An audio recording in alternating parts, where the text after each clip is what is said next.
S'adresse à Monsieur le ministre de la Santé et de la Solidarité. Depuis le mois de juillet, tout le monde s'accordait à dire que nous allions vivre une nouvelle vague de l'épidémie. Ça y est, nous y sommes.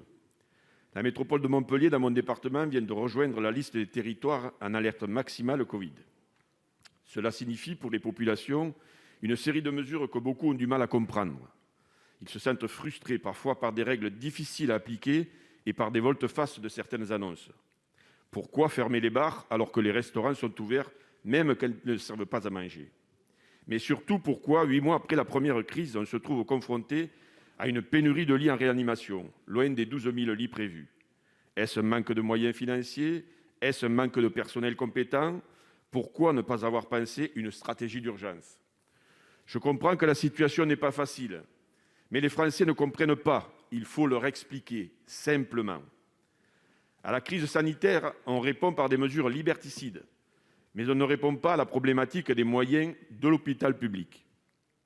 Moi, je suis pragmatique. Quand un tuyau a trop de pression, au risque de céder, on en met un plus gros, on ne coupe pas l'eau. Sur le terrain, certains médecins généralistes se plaignent du manque de communication et de cohérence avec les hôpitaux. La crainte d'une partie d'entre eux, c'est le retard dans les prises en charge des autres pathologies. C'est aussi une surcharge de travail administratif pour effectuer les arrêts de travail, malgré le contact tracing et le site dédié dont certains ne savent pas se servir. Qu'avez-vous prévu à ces effets?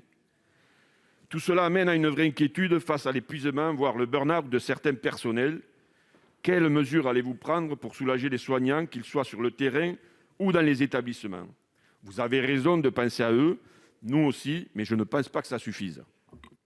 Pour vous répondre, la parole est au ministre des Solidarités et de la Santé, M. Véran. Monsieur le sénateur, merci pour votre question. Votre première phrase, c'était « Dès le mois de juillet, tout le monde s'accordait à dire qu'on allait vivre une deuxième vague de l'épidémie ». Monsieur le sénateur, nous n'avons pas vécu le même été. Clairement, nous n'avons pas vécu le même été. Lorsque le virus a recommencé à circuler au mois d'août, dans des catégories jeunes, dans certaines villes du Sud, que l'alerte a commencé à être lancée, je n'ai pas entendu énormément de réactions disant que l'épidémie risquait de repartir en l'état avec un risque de deuxième vague. J'ai entendu des pseudo-experts se succéder, je ne parle absolument pas des politiques, des pseudo-experts se succéder pour dire que non, puisque le virus avait forcément muté pour être moins méchant.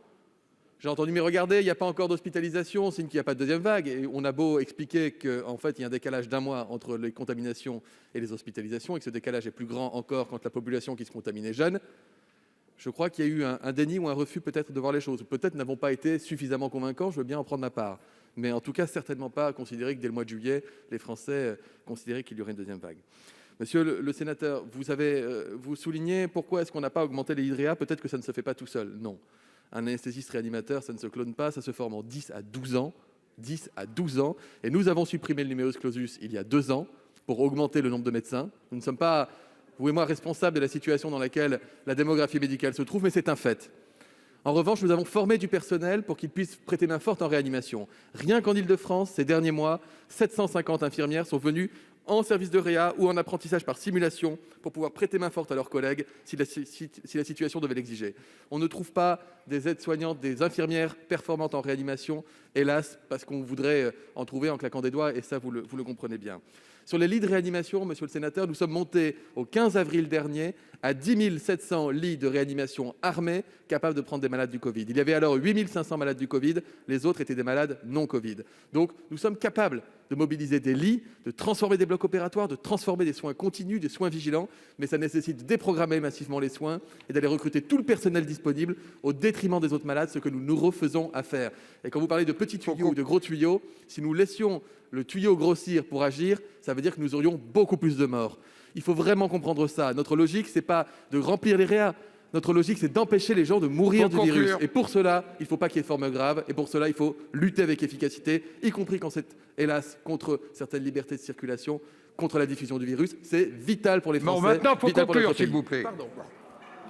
La parole est au président Gontard pour le groupe écologiste Solidarité et Territoires.